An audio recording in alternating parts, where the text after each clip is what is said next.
नाज़रीन, ऐसा लग रहा है कि ट्रंप और अमेरिका जो है वो मजीद बड़ी जंगों की तरफ ड्रैग हो रहे हैं और जो वेनेजुएला के अंदर अभी तक फेलियर हुआ है उससे एम्पायर की जो ईगो है उस पर मजीद ज्यादा चोट लगी है और एम्पायर जो है वो ज्यादा बेतुके तरीके से अपनी ताकत जो है इस्तेमाल करने जा रहा है। ट्रंप ने बहुत सारे मुल्कों को एक साथ धमका दिया है, बहुत सारे मुल्कों पर एक साथ हमला किसी भी वक्त हो सकता है। ट्रंप ने कहा है कि वेनेजुएला किसी भी वक्त दोबारा हमले शुरू हो सकते हैं क्योंकि वहां के जो वाइस प्रेसिडेंट हैं वो अमेरिका की बात सुनने के लिए तैयार नहीं है। ये बात तो फिर कंफर्म होगी कि वो जो रजीम है वो अभी तक मौजूद है और वो प्रेसिडेंट मडूरो ही की पॉलिसीज को आगे लेकर चल रही है। इसके साथ प्रेसिडेंट ट्रंप ने क्यूबा को धमकाया है, किसी भी वक्त क्यूबा पर अटैक हो सकता है और ट्रंप ने कहा कि क्यूबा तो बिल्कुल फॉल ही करने वाला है। और इसके साथ कोलंबिया को धमकाया है और इसके साथ मैक्सिको को धमकाया है। इन तमाम मुल्कों के अंदर किसी भी वक्त हमले हो सकते हैं। और इसके साथ ट्रंप ने कहा ग्रीनलैंड भी हमारे निशाने के ऊपर है। ट्रंप ने कहा कि ग्रीनलैंड जो हमारी टॉप प्रायोरिटी है, ऐसे ही जैसे वेनेजुएला है, जैसे क्यूबा है, ऐसे ही ग्रीनलैंड भी हमारी टॉप प्रायोरिटी है। अब बताइए कि यूरोपीय यूनियन क्या करेगा? यूरोपीय यूनियन जिसने कई दहाइयां अमेरिका का साथ दिया, दुनिया में रिजीम चेंजेस की, बहुत सारी जंगें की और ये सारे मिडिल ईस्ट के अंदर ओआईसी मुल्कों के खिलाफ, अफ्रीका के खिलाफ जब और ये सारे मिलकर जब यूरोप और अमेरिका बहुत कुछ करते रहे। अब अमेरिका कह रहा है कि वो तो ग्रीनलैंड लेगा और जो कनाडा वाला मामला है वो भी जाहिर है ट्रंप के जहन में होगा। ये सारी वही पॉलिसीज ना शुरू से ही कि ग्रीनलैंड भी लेंगे, कनाडा भी लेंगे, तो अब कनाडा का पेंडोरा बॉक्स भी किसी भी वक्त ट्रंप खोल सकते हैं। तो अब देखिए इतने ज्यादा मुल्कों में ट्रंप साहब जब वो जंगें छेड़ने की बात कर रहे हैं और ऑलरेडी अमेरिका के अंदर जो सेंटिमेंट है वो बहुत ज्यादा क्रिटिसिज्म हो रहा है, तो मजीद जंगें और अगर उसमें मजीद लॉसेज हो गए, इकोनॉमिक लॉसेज हो गए और सबसे बढ़कर अगर फौजियों का कोई नुकसान हुआ, फौज भेजनी पड़ी, तो उसका नतीजा जो वो क्या होगा। और इतनी सारी जंगें क्या ये एम्पायर को फायदा देंगी या मजीद डिक्लाइन की तरफ जब वो लेकर जाएंगी? जब जाहिर है कि इसमें से वो जो एब्सोल्यूट विक्ट्री है वो होती हुई नजर नहीं आ रही। अब जरा देखिए कोलंबिया ने क्या अनाउंस किया। कोलंबिया के प्रेसिडेंट ने ट्रंप की इस धमकी के बाद अपनी आर्म्ड फोर्सेस को ऑर्डर जारी किया है। उनका पूरे मुल्क में डिप्लॉयमेंट जब शुरू कर दी जाए और उन्होंने बड़ा सख्त मैसेज जब जारी किया आर्म्ड फोर्सेस के लिए। उन्होंने कहा कि कोई गफलत ना बरती जाए, बिल्कुल रत्ती बराबर जो है वो उसमें अब गफलत नहीं की जाए और मुकम्मल अपनी तैयारी जो वो कर ली जाए। किसी भी वक्त अमेरिका से हमारी जंग जो है वो हो सकती है, पूरे मुल्क में अपनी तैयारी जो मुकम्मल कर लें। उधर वेनेजुएला से खबर ये सामने आ रही है कि उनकी आर्म्ड फोर्सेस तो एक तरफ है, लेकिन 4 से 5 मिलियन के करीब, जी हां 4 से 5 लाख नहीं 4 से 5 मिलियन यानी 40-50 लाख गोरिल्ला फोर्सेस जब उस वक्त डिप्लॉय हो रही हैं, वो बिल्कुल हरकत में आ गई हैं। उनको बनाया ही आज इसी वक्त के लिए गया था और पहले भी खबर आ रही थी कि गोरिल्ले जो वहां पर मोबिलाइज हो रहे हैं, लेकिन अब जो नंबर सामने आ रहे हैं ये 40 से 50 लाख नंबर्स हैं जो पूरे मुल्क में इस वक्त मोबिलाइज हो रहे हैं और अमेरिका से एक बड़ी जंग लड़ने के लिए तैयार हैं। और गुस्सा वहां पर बहुत है क्योंकि आप अगर इस बात को समझ रहे हैं कि ये कितना बड़ा वाकया हुआ है, वह उनका एक सदर है और उनका नुमाइंदा है, उनके नेशन को रिप्रेजेंट करता है, उसको जिस तरह ह्यूमिलिएट किया गया, पूरी नेशन को ह्यूमिलिएट किया गया, धक्के मारे गए, उसको इंसल्ट की गई है, ठीक है ना। तो एक इलेक्टेड सदर को उठाकर हथकड़ी लगाकर लेकर गए हैं, ये कोई शुगल की बात है? यानी नेतन्याहू को नहीं उठाकर लेकर गए, मडूरो को उठाकर लेकर गए हैं और इतने इंसल्टेड अंदाज के अंदर हथकड़ी लगाई हुई उसको, तो और फिर मुल्क से इस तरह लेकर गए हैं, तो पूरी नेशन आ रहा है, उसमें बहुत ज्यादा एक एंगर जब वो पाया जा रहा है। तो 40 से 50 लाख वो तैयार हो रहे हैं। अब जरा बताइए, और यूरोपीय यूनियन क्या करेगी? वो तो कह रहे हैं हम ग्रीनलैंड भी लेंगे। और इसके साथ जो खबर आ रही है, ईरान की जंग इस वक्त नागुज़ीर है। और एक तो खबर ये आ रही है, मीडिया अब ये बता रहा है कि नेतन्याहू और जो ट्रंप की मुलाकात हुई है उसमें ये बात बिल्कुल तय हो गई है, उसमें ये उन्होंने फैसला किया है, मुलाकात जो हुई है कि ईरान पर हमला करना, ये तय हो गया वहां पर। अच्छा, दूसरी बात नज़ीर ये एक्सपर्ट ये कह रहे हैं कि ये जो अबडक्शन हुई है उसके बाद जो लॉलेसनेस आपको दुनिया में नजर आ रही है, जो जंगल का कानून यानी लॉलेसनेस की तरफ अब दुनिया चली गई है, तो इसमें जंगें ही होंगी और सबसे पहले ईरान की जंग होगी, ठीक है ना। तो उधर ईरान जो है उसका वेनेजुएला के फॉरेन मिनिस्टर के साथ भी राब्ता हुआ है, यानी रिजीम वेनेजुएला में वही है, अपने इत्तेहादियों के साथ राब्ता कर रही है। और ईरान जो है वो नाज़रीन उसके लिए अब न्यूक्लियर की तरफ जाना नागुज़ीर है एक्सपर्ट्स के मुताबिक। और वो तमाम चीजें जो इससे पहले एग्जिस्ट करती थी ईरान के लिए कि हमें न्यूक्लियर नहीं बनाना है, वो तमाम चीजें खत्म हो चुकी हैं।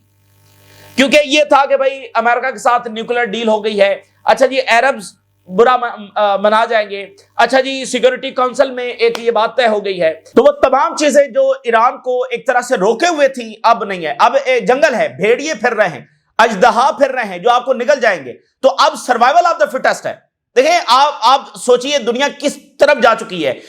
देखें जंगें हमने पहले भी देखी हैं, ठीक है ना, इस तमाम ऑर्डर के बाद हमने मुसलसल जंगें ही देखी हैं, लेकिन ये हद हो चुकी है। और जो ऑर्डर ऑलरेडी कमजोर था, जो गजा में हमने देखा कि सब कुछ यूनाइटेड नेशन और ये वो सब कुछ फारिग हो गया है, लेकिन वो तो इजराइल है।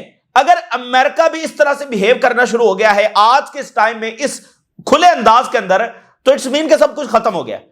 तो आप एक जंगल में है, सर्वाइवल ऑफ द फिटेस्ट है। तो अब इस गुबार से जब तक एक नई दुनिया बन नहीं जाती, जहां पर एक नया ऑर्डर स्टैब्लिश नहीं हो जाता और कुछ जो है वो नए कवानीन, नए ज़ाब्तों, नई मोरालिटी, उसके ऊपर दुनिया जो है वो एग्री नहीं हो जाती, चाहे उसमें 5 साल लगे, 10 साल लगे, 15 साल लगे, 20 साल लगे, इस गुबार में से आप कैसे एक नेशन सर्वाइव करके कैसे निकलेगी? वो सर्वाइवल ऑफ द फिटेस्ट है। जो ताकतवर होगा वही सर्वाइव करेगा। तो अब अगर ईरान ने सर्वाइव करना है तो उनकी कन्वेंशनल पावर भी अब काम आने वाली नहीं है, उनको एक न्यूक्लियर पावर की तरफ जाना होगा। अब ये हर तरफ जो एक्सपर्ट्स बात कर रहे हैं। बर्तानिया की जो ऑयल कंपनीज है वो भी बड़ी एक्साइटेड है वेनेजुएला में जाने के लिए। बहुत सारी कंपनीज के हवाले से खबर आ रही है, वो बड़ी एक्साइटेड है वेनेजुएला में जाने के लिए और बड़ी अपॉर्चुनिटीज वहां पर देख रही हैं। लेकिन और ज़ाहिर है अमेरिका की कंपनीज तो ऑलरेडी तैयार बैठी हैं, तो अब बर्तानिया से भी खबर है। तो लेकिन ये जो एक्साइटमेंट है ये इनकी डिसअपॉइंटमेंट के अंदर भी बदल सकती है, और अभी तक तो बदली हुई है। अच्छा, तो सबसे पहले जनाब जी जो ट्रंप साहब ने धमकाया है, क्योंकि देखें ट्रंप ने विक्ट्री क्लेम की। अच्छा, ये ऐसे ही हो रहा है जैसे शाम में हुआ ना, मैं कुछ थोड़ा सा अगर आप रिलेट करें, शाम में वो जनाब बशार असद का धड़न तख्ता हो गया, वो रशिया को शिकस्त हो गई, रशिया को निकाल दिया। वो आज रशिया वहीं का वहीं बैठा हुआ है, अल शरा जब मॉस्को बैठा हुआ है, तुर्की जिसने ईरान को निकालना था वो तेहरान में बैठा हुआ है, ठीक है। शुरू में अच्छा वो ईरान पर जी अमेरिका का हमला हो गया, ईरान का जी न्यूक्लियर डिस्ट्रॉय हो गया।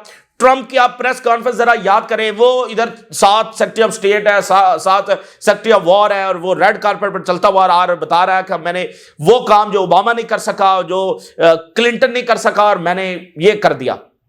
वो बाद में पता चला कि कुछ हुआ ही नहीं। यानी जो ट्रंप क्लेम कर रहा था, अटैक तो हुआ है, जो ट्रंप क्लेम कर रहा था कि ऑब्लिटरेट कर दिया है, मुकम्मल तौर पर खत्म कर दिया, डिस्ट्रॉय कर दिया ईरान का न्यूक्लियर प्रोग्राम, किसी ने भी ट्रंप की इस बात को बाद में नहीं माना।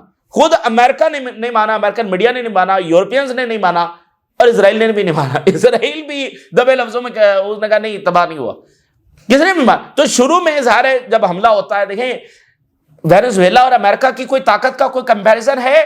कोई कंपैरिजन नहीं है। ईरान अमेरिका की कोई ताकत का कंपैरिजन है? कोई कंपैरिजन नहीं है। जब भी इन मुल्कों के ऊपर अटैक होगा ये मुल्क हिल जाएंगे, ठीक है, और फिर वो संभलेंगे, संभल कर फिर वो अपनी रेजिस्टेंस का जब आगाज करेंगे, ठीक है। तो यहां पर झटका लगा, और अब चूंकि अब दरमियान में ना, अब ट्रंप पीछे कैसे हटे भाई, अब एक पंडोरा बॉक्स खुल गया है, अब यहां पर रिजीम चेंज करनी है, लेकिन करनी अब कैसे है? तो अब इसका जंग का जो धाराकार मजीद वसी हो रहा है, और वेनेजुएला को धमकियां जा रही हैं और प्रेसिडेंट को धमकियां जा रही हैं कि वो सरेंडर करें, और अमेरिका जैसा कह रहा है वैसी बात सुने। नाज़रीन लग ऐसे ही रहा है कि जैसे इस इंतजामिया की सारी पॉलिसी ये थी कि अगर वो मडोरो को उठा लेते हैं तो वेनेजुएला वैसे ही कोलैप्स कर जाएगा, डर जाएगा, और जो बाकी बचे हैं वो बिल्कुल झुक जाएंगे और कहेंगे जैसे आप बोलते हैं हम करेंगे। लग ऐसे ही रहा।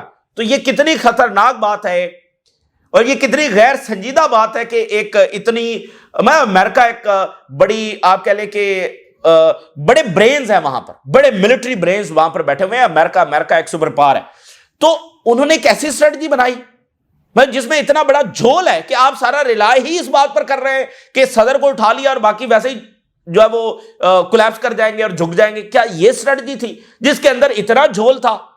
वो सारा रिलाय ही क्या इस बात के ऊपर कर रहे थे? तो बहरहाल ये हैरान कुन है, और ज़ाहिर उसका हम नतीजा आ रहा है। वो तो कह रहे हैं हम खड़े हैं, बल्कि हम लड़ेंगे, और बाकी मुल्कों में भी पूरा लैटिन अमेरिका के इजहार है, जो ममालिक हैं, कोलंबिया, क्यूबा, ये सारे खड़े हो गए, Mexico. So Trump threatens to Colombia Petro, जो उनके प्रेसिडेंट हैं, Mexico, to get their act together. Trump threatens Colombia, says Cuba looks ready to fall. Cuba बस अब फॉल करने। ट्रम्प ने कहा कि हो सकता है हमारे हमले से पहले क्यूबा फॉल कर जाए, यानी वो अंदर से अनरेस्ट फैलाने की जब बात कर रहे हैं, या उसको ऑयल ब्लॉकेड करके वो समझते हैं क्यूबा फॉल कर जाएगा। ये भी एक स्ट्रेटजी है कि ऑयल ब्लॉकेड कर दिया जाए, जो वेनेजुएला से क्यूबा जा रहा है, तो क्यूबा जो फॉल कर जाएगा। इस टाइम के लिए भी क्यूबा और वेनेजुएला ने तैयारी कर रखी थी। 30,000 क्यूबा के जो फाइटर्स हैं वो वेनेजुएला में बैठे हुए हैं, और मडोरो के गार्ड भी क्यूबन्स थे, 32 उसमें मारे गए। तो 30,000 उन्होंने वेनेजुएला में अपने लोग बिठाए हुए, वो आज ही के दिन के लिए बिठाए हुए हैं। तो ये जंग जो है ना, जैसे अमेरिका सोच रहा था कि ये हलवा है और मलाई है और वो बस जाएंगे और तरोड़ मरोड़ कर, और बस ये ऐसा लग नहीं रहा, ठीक है ना। ज़ाहिर है ये मुल्क अमेरिका कोई ताकत तो नहीं रखते, इनका बहुत नुकसान होगा, लेकिन जो उनसे डिमांड किया जा रहा है, जो सरेंडर उनसे डिमांड किया जा रहा है, वो करने के लिए वो तैयार नहीं है। Trump insist priority Venezuela, oil and Greenland. और ग्रीनलैंड भी फिर उसने डाल दिया, मतलब ऐसे मौके के ऊपर जब जंगें छेड़ रहा है अमेरिका, तो ग्रीनलैंड को भी वो उसी फहरिस्त में लेकर आए हैं।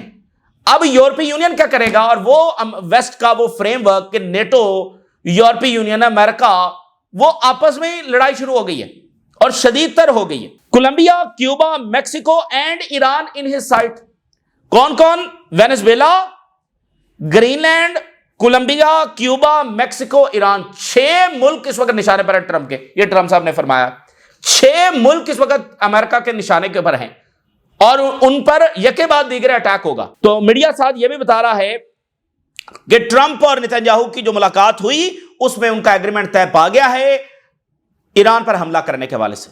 तो इस वक्त 6 मुल्क कम से कम अमेरिका के निशान। इतनी बड़ी जंग है, तो ये तो बिल्कुल एक आलमी जंग ही की तरह मामला जब जा रहे हैं। Trump warns a potential second strike on Venezuela.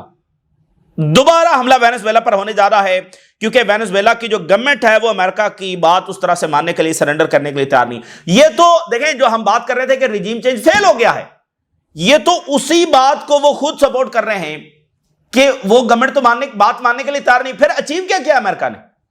देखें, अगर आप अमेरिका की सोफिस्टिकेटेड पावर को देखें तो ये कोई बहादुरी वाला काम तो नहीं है। ये तो इजराइल जैसी ताकत जो है वो इस्माइल हानिया को तेहरान में असैसिनेट करके उस पर बड़ा जो वो सेलिब्रेट करती है कि मैंने बड़ा कारनामा सर अंजाम दिया। अच्छा, ये मैं आपको एक और बात बताऊं, ये चाइना रशिया के पास भी ऐसी फोर्सेस हैं कि वो चाहें तो ऐसे ऑपरेशन सर अंजाम दे सके, लेकिन उनमें एक विजडम है कि हम ऐसे भोंडे अंदाज में ताकत अपनी इस्तेमाल नहीं करेंगे। तो ये ऐसी भी बात ना समझे कि आपको लगता है कि सिर्फ अमेरिका, ये दुनिया में और भी ताकतें ऐसा कर सकती हैं, लेकिन वो करते नहीं है, क्योंकि ये कोई ऐसा मार के वाला काम नहीं है।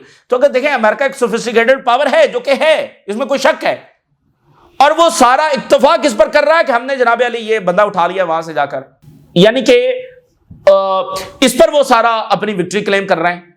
ओ भाई, रिजीम चेंज तो नहीं हुई है, असल तो काम रिजीम चेंज था, सरेंडर करवाना था। वो पहले वाले और भी तगड़े हुए। और आपको पता है कि अमेरिकन कंपनी भी, ऑयल कंपनी वहां पर काम कर रही है। अब उनको अपना फिक्र पड़ गया कहीं ये हमारा लाइसेंस ही कैंसिल कर दें, क्योंकि जाहिर है वहां पर सेंटिमेंट है वेनेजुएला में। So Maduro to appear in US court as Trump threatens more strikes on Venezuela. Trump ने कहा किसी भी वक्त वेनेजुएला पर दोबारा हमला जो हो सकता है। तो वो जो वैसे इधर मिलिट्री एसेट्स की नाज़िल खबर आ रही थी कि वो आ रहे हैं इधर बर्तानिया में, यूरोप में डिप्लॉय हो रहे हैं, और हो सकता है वो मिडिल ईस्ट की तरफ आए, तो हो सकता है अब उनको वापस भी भेजना पड़े, वो इधर फड्डा बढ़ गया है। Trump's comments on Colombia, Cuba and Mexico raises concern. पूरे लैटिन अमेरिका में लॉट ऑफ कंसर्न है कि अब मामला किस तरफ जा वो जा रहे हैं। और ट्रम्प ने कहा कि कोलंबिया का सदर एक सिख मैन है, और ट्रम्प ने कहा कि जो कार्टल्स हैं, ये ड्रग कार्टल्स मैक्सिको में, इनके खिलाफ भी ऑपरेशन हो सकता है। और Cuba is ready to fall. Cuba बस खुद ही जब फॉल कर जाएगा, हो सकता है हमें अटैक भी ना करना पड़े। तो अंदर से वो कुछ करने की जब कोशिश कर रहे हैं, अंदर से कुछ भी नहीं होगा। सो ट्रम्प क्लेम्स के US in control of Venezuela despite president swearing in. अब वो देखे ना, ट्रम्प कह रहा था भाई इनका न्यूक्लियर हमने डिस्ट्रॉय कर दिया, दुनिया नहीं मान रही थी, और ना वो डिस्ट्रॉय हुआ। अब ना अमेरिकन ना बाकी दुनिया, ट्रम्प कह रहे हैं कि हम कंट्रोल में वेनेजुएला में। ओ भाई, कौन सा कंट्रोल है आपके पास वेनेजुएला में? क्या यानी आप देखें, ईरान के फॉरेन मिनिस्टर की बात हुई है वेनेजुएला के फॉरेन मिनिस्टर के साथ, यहां तो मार्को रूबियो एक कॉल भी नहीं कर सके वेनेजुएला के रिजीम को। भाई आपके पास कौन सा कंट्रोल है? वो फौजें डिप्लॉय कर रहे हैं, वो सदर और डिफेंस मिनिस्टर और आर्म्ड फोर्सेस वो कह रहे हैं हम लड़ेंगे। अमेरिका ने बड़ा कोवर्ट अटैक किया है, इंपीरियलिस्ट एग्रेशन किया है, वो कह रहे हैं हम कंट्रोल। और भाई आपके पास कौन सा कंट्रोल है? होना तो ये चाहिए था कि ये वेनेजुएला की जो सदर हैं ये पहुंचती वाशिंगटन डीसी और वहां पर हलफ उठाती। मतलब अब जब इतनी खुली इंटरवेंशन हो गई है तो ये चीजें खुले अंदाज से होती, वो वहां पर व्हाइट हाउस पहुंचती और जनाब वहां पर बड़ा प्रेस कॉन्फ्रेंस होती और आजादी हो गई जनाब, वहां पर वो कहती हैं अमेरिका के साथ हम चलेंगे, प्रॉस्पेरिटी हो गई। वो तो करिए हम लड़ेंगे। ओ भाई कौन सा कंट्रोल है? तो यानी ये एक ऐसा पेंडोरा बॉक्स खुल गया है कि जो अब गले पड़ रहा है। और अब जाहिर है अमेरिका है, ट्रंप है, सुपर पावर है, उनकी एक ईगो है, वो मजीद ताकत इस्तेमाल करेंगे, इसमें कोई शक वाली बात नहीं है। लेकिन मजीद ताकत क्यों इस्तेमाल करेंगे? क्योंकि वो फेल हो गए। ठीक है, तो मजीद ताकत के क्या नतीजे आएंगे वो वक्त बताएगा। अमेरिका में ऑलरेडी सेंटिमेंट बहुत आया है। ये जितने मुल्कों में ड्रैग होने की ट्रंप साहब बात कर रहे हैं ना, इसका नतीजा बिल्कुल यानी नेगेटिव आने वाला है, मतलूबा नतीजे हासिल नहीं होंगे। आप देखिए कोलंबिया के सदर जो है उन्होंने बड़ी स्टॉक वार्निंग जारी की है, स्टॉक ऑर्डर जारी किया, यानी बड़ा सख्त किस्म का कि इसमें अब कोई गफलत ना बरती जाए। उन्होंने कहा अपनी फौजों को तैयार हो जाएं, पूरे मुल्क में डिप्लॉयमेंट कर दें, बिल्कुल अपनी तैयारी पकड़ लें। कोलंबिया's Petro gives a sharp warning to armed forces after Trump threat।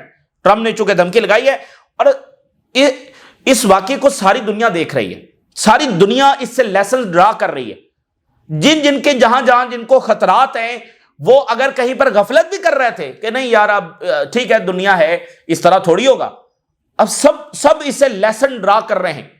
ये छोड़ देंगे, ये नहीं होगा और वो नहीं होगा, अब कुछ भी होगा इस दुनिया में। जंगल में कुछ भी होता है, यहां भी कुछ भी होगा। तो उन्होंने कहा शार्प वार्निंग अपनी आर्म्ड फोर्सेस को जारी की है, बिल्कुल कोई गफलत, कोई अब इसमें कमी कुताही नहीं, मुकम्मल तौर पर अपनी रेडीनेस, अपनी तैयारी, अपना alert. Issue a stock message to the countries armed forces, every soldier in the Colombia, वो तैयारी कर ले होमलैंड को दिफा करने की। बड़ा इस वक्त हाई सेंटिमेंट है रीजन के अंदर। ज़ाहिर कुछ मालिक अमेरिका के था दिए, जैसे अर्जेंटाइन की गवर्नमेंट है, हंडोरस में भी जो इलेक्शन हुआ है उसमें वो धांधली के इल्जाम लग रहे हैं, लेकिन उसमें अमेरिका का इत्तेहादी वो जीता है। इस तरह कुछ और मुल्क हैं। तो लेकिन जहां पर फटा है वहां पर बड़ा शदीद सेंटिमेंट है। उनका हर कोलंबिया का फौजी, हर कमांडर मुकम्मल तौर पर तैयारी कर ले और जो कोई प्रेफर करेगा अमेरिकन फ्लैग को ओवर कोलंबियन फ्लैग के ऊपर, उसको इमीडिएटली डिसमिस किया जाए। मतलब जो ये समझता है कि अमेरिका को यानी जो यहां कबूल करने के लिए तैयार है, उसको फौरी तौर पर इमीडिएटली डिसमिस किया जाए। आर्म्ड फोर्सेज जो है वो मुकम्मल तौर पर दिफा करेंगी वतन का। Petro rejects narco claims, calls US strikes on Venezuela illegal. यानी वो ये था कि इसको निशाने बरत बनाएंगे बाकी डर जाएंगे, वो तो उनके मौकफ जो है वो और ज्यादा सख्त हो गया। उनका इल्लीगल अटैक है, इंपीरियलिस्ट अटैक है। अब जरा आ जाइए, वेनेजुएला में बहुत बड़ी तैयारी हो रही है, 40-50 लाख फौजें जो वो तैयार की जा रही हैं।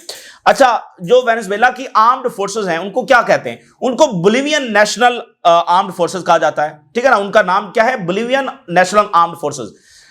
जैसे आप यहां पर एक मिसाल के तौर पर IRGC है, ठीक है, इसके अलावा उनकी आर्म्ड फोर्सेस हैं। तो ये जो बोलिवियन नेशनल आर्म्ड फोर्सेस हैं, फिर इनकी आगे ब्रांचेस हैं, जैसे IRGC की बहुत सारी ब्रांचेस हैं, इनकी भी बहुत सारी ब्रांचेस हैं। उसमें एक नेशनल मिलिशिया है।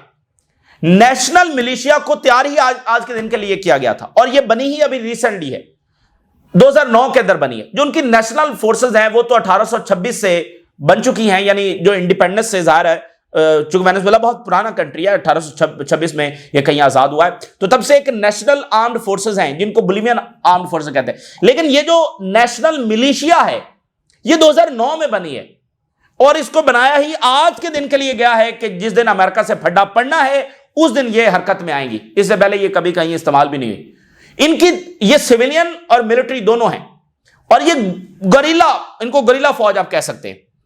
ये जिस तरह एक नेशनल प्रॉपर मिलिट्री होती है उस तरह से नहीं है, ठीक है ना, यानी जो एक ड्यूटी के ऊपर है और वो नहीं, ये रिजर्व फौज है, इसमें सिविलियंस भी शामिल हैं, 40 से 50 लाख है। इनको बनाया है आज के दिन और ज्यादा इनकी ट्रेनिंग भी इस हवाले से है कि उन्होंने एक गोरिल्ला जंग किस तरह से लड़नी है, बड़ी हाई ट्रेनिंग है इनकी। वो डिप्लॉय इस वक्त होना शुरू हो गई है। मैं अगर जल्दी से जो वेनेजुएला की ताकत है कितनी है वो मैं आपके सामने रखना चाहता हूं। बोलिवियन आर्मी है, यानी जैसे आर्मी होती है जो लैंड पर लड़ती है, बोलिवियन नेवी है, और बोलिवियन मिलिट्री एविएशन है, और ये एयर स्पेस को ऑपरेट करती है। रशियन मेड Su-30 फाइटर्स इनके पास है। बोलिवियन नेशनल गार्ड है, ये पब्लिक ऑर्डर और अनरेस्ट को कंट्रोल करने के लिए।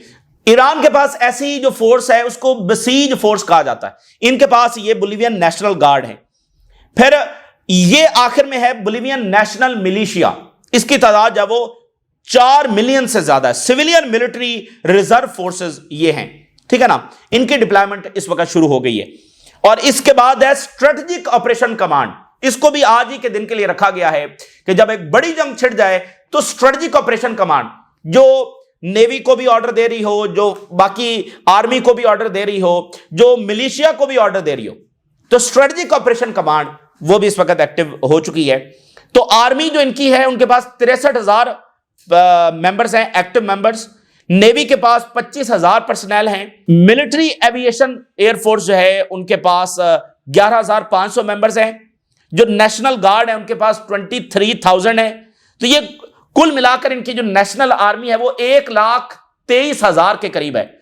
लेकिन असल जो काम है वो मिलिशिया का है, जो 40 से 50 लाख है, इसका काम ही यही है।